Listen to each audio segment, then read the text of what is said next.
वालेकुम students, welcome to world of education. आज की इस वीडियो के अंदर मैं आप लोगों को CS 301 प्रैक्टिकल का क्विज़ समझाऊंगा और ये क्विज़ बड़ा इंपॉर्टेंट है आपके प्रैक्टिकल के लिहाज से। आपने ये बात याद रखनी है, चूँकि ये प्रैक्टिकल है, इसमें ज़्यादातर प्रोग्रामिंग ही आएगी आपके क्विज़ में।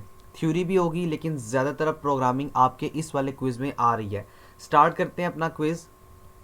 देखें जी, और मोस्टली आपके प्रोग्रामिंग के जो होते हैं ना क्विज़, वो होते ऐसे ही हैं, यानी कि आप ये कह सकते हो कि वो आगे पीछे ही होते हैं, लेकिन समटाइम सबका डिफरेंट हो जाता है, ठीक है, लेकिन मोस्टली ऐसे नहीं होता है। स्टार्ट करते हैं। क्वेश्चन नंबर 1, टोटल 5 क्वेश्चन है। लास्ट डेट इसकी कल है। आपने कोशिश करनी कि आप इसको रात 12 बजे से पहले, यानी कल रात 12 बजे से पहले पहले आप इसको सबमिट करवा लें। पहला क्वेश्चन देखें, in data structure list is collection of element in linear order. ये सिंपल सा है, इसका मुझे प्रूफ देने की आपको ज़रूरत नहीं है। इसमें ये क्या बता रहा है कि डेटा स्ट्रक्चर जो लिस्ट है, लिस्ट एक डेटा स्ट्रक्चर है जिसके अंदर आपका डेटा पड़ा होता है लाइक दिस। ये आपकी लिस्ट है, ठीक है, आपका डेटा पड़ा होगा यहाँ पे 0, यहाँ पे 1, तो ये आपका डेटा स्ट्रक्चर है, ठीक है जी। तो यहाँ पे कहता है कि 0 पड़ा हुआ है, यहाँ 1 पड़ा हुआ है, यहाँ 2 पड़ा हुआ है। देखो लिस्ट के अंदर वैल्यू पड़ी हुई है ना, तो ये लीनियर ऑर्डर है, ये लीनियर नंबर्स को स्टोर करता है। तो इसका सिंपल आंसर यहाँ पे लिस्ट डेटा स्ट्रक्चर जो है वो आ जाएगा, ठीक है। List data structure is a collection of elements in the linear order. तो लीनियर ऑर्डर इसका यहाँ पे करेक्ट ऑप्शन जो है वो कंसीडर किया जाएगा। आगे चलते हैं। इसका मेरे पास प्रूफ नहीं है, चूंकि ये सारे ट्रिकी क्वेश्चंस हैं। ट्रिकी से मुराद की एक ऑलमोस्ट यही था, और ये भी बिल्कुल पहला आपका लेक्चर है, तो मुझे प्रूफ देने की ज़रूरत नहीं है। ये समझने वाला क्वेश्चन है, तो इसका प्रूफ आपके हैंडआउट्स में है नहीं, इसलिए मैंने आपको दिया नहीं है, ठीक है जी। देखें यहाँ पे क्या हो रहा है। क्वेश्चन नंबर 2 देखें, कहता है how many times for a loop will be executed if we use the find method of list data structure to find the value 10 from the given list. अब ये बड़ा इंपॉर्टेंट है, ये आपके पास लिस्ट डेटा स्ट्रक्चर है जो मैं आपको पीछे बता रहा था। अब यहाँ से ही आपको जवाब मिल गया कि ये लीनियर है, क्योंकि इसमें लाइंस में वैल्यू पड़ी हुई है, ठीक है। देखो ये लाइंस है।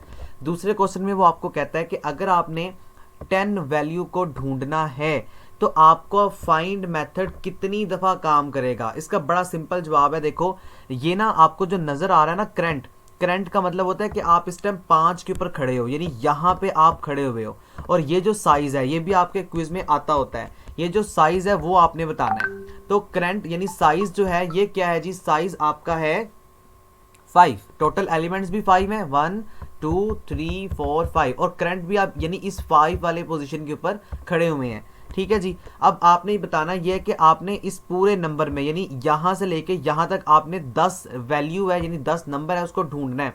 तो कितनी दफ़ा आपका फाइंड मेथड काम करेगा। बड़ा सिंपल जवाब है।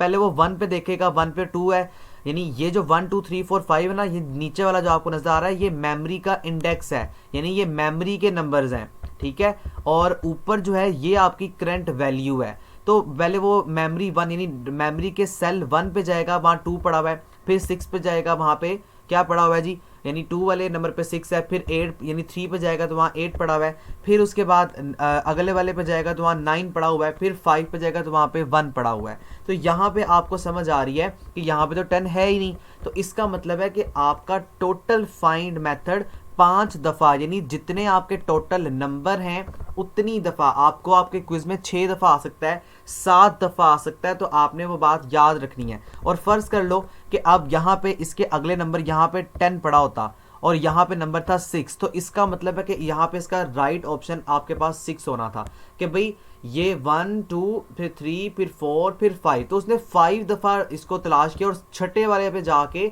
उसको उसकी डिज़ायर्ड वैल्यू मिल गई। लेकिन यहाँ पे अब कुछ भी इस तरह का सिस्टम नहीं है, हमारे पास 10 तो था ही नहीं, तो उसने पांचों नंबर्स में जाके तलाश कर लिया, उसे कुछ नहीं मिला। लेकिन यहाँ पे आंसर आपका 5 बनेगा, ठीक है। उसने 5 डब्बों में गया, यानी फाइंड मेथड मेमोरी के 5 डब्बों में, ये देखो ये 5, इसको सेल कहते हैं, यानी मेमोरी के 5 सेल में जाकर उसने वैल्यू तलाश की, उसे नहीं मिली। तो इसका मतलब है कि वो कहते हैं कितनी दफ़ा लूप चलेगा, यानी कितनी दफ़ा वो काम करेगा, तो वो 5 दफ़ा काम करेगा। सिंपल इसका राइट ऑप्शन जो है यहाँ पे 5 कंसीडर किया जाएगा। डेटाबेस यानी डेटा स्ट्रक्चर थोड़ा सा कॉम्प्लिकेटेड है, ये इसी तरह से पेपर में क्वेश्चन पूछे जाते हैं।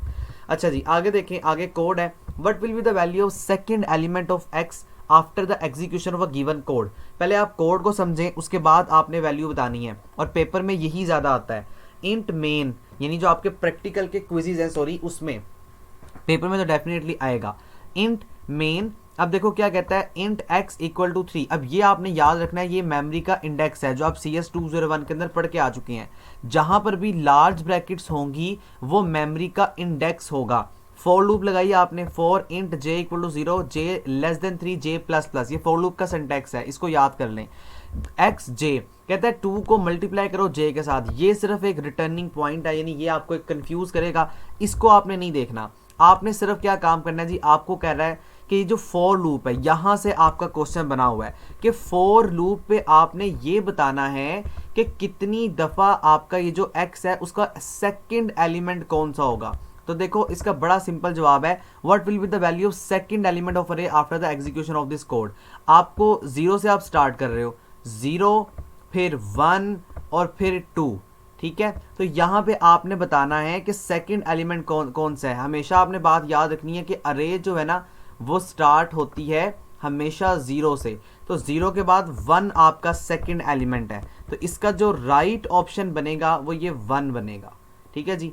1 इसका राइट ऑप्शन है, 2 इसका राइट ऑप्शन नहीं है, ये आपने बात याद रखनी है। Okay, next question, question number 4 के ऊपर चलते हैं जी। ये आपका क्वेश्चन 4 है जो कि सूत्र है, जरा इसको देख लेते हैं।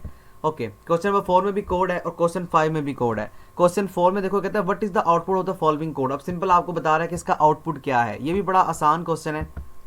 मेन पार्ट में गए आपने कहा इंट अरे, यानी 5 नंबरों की एक अरे बना लो। अरे होती क्या है जी, मेमोरी का वो मखसूस हिस्सा जो आप अपने लिए रिजर्व कर लेते हैं उसको अरे कहते हैं। आपने कहा 10, 20, 30, 40, 50 ये नंबर को अरे के अंदर स्टोर कर दो और सी आउट करो। सी आउट का मतलब स्क्रीन के ऊपर प्रिंट कर दो अरे 3। अब देखो आपकी अरे स्टार्ट होती 0 से, हमेशा ये मेरी बात आपने याद रखनी है, यहीं पे स्टूडेंट फंसता है। आपने क्या काम करना है, आपने सिंपल देखो यहाँ से देखना है कि आपके अरे के तीसरे एलिमेंट के ऊपर कौन सी चीज़ पड़ी हुई है। सिंपल देखो 0, फिर यहाँ पे 1, फिर 2 और फिर 3 और फिर 4। तो देखें आपको पेपर में या आपके क्विज में, मैं पेपर इसलिए कहता हूं कि यही क्वेश्चंस आपके फाइनल पेपर में भी आते हैं प्रैक्टिकल में, और सिमिलर क्वेश्चन आपके क्विज में भी आते हैं। तो देखो यहाँ पे कहते हैं कि आपने सी आउट करना है 3 को, तो 3 पे कौन सा नंबर था 40, तो 40 आपका यहाँ पे जवाब हो जाएगा।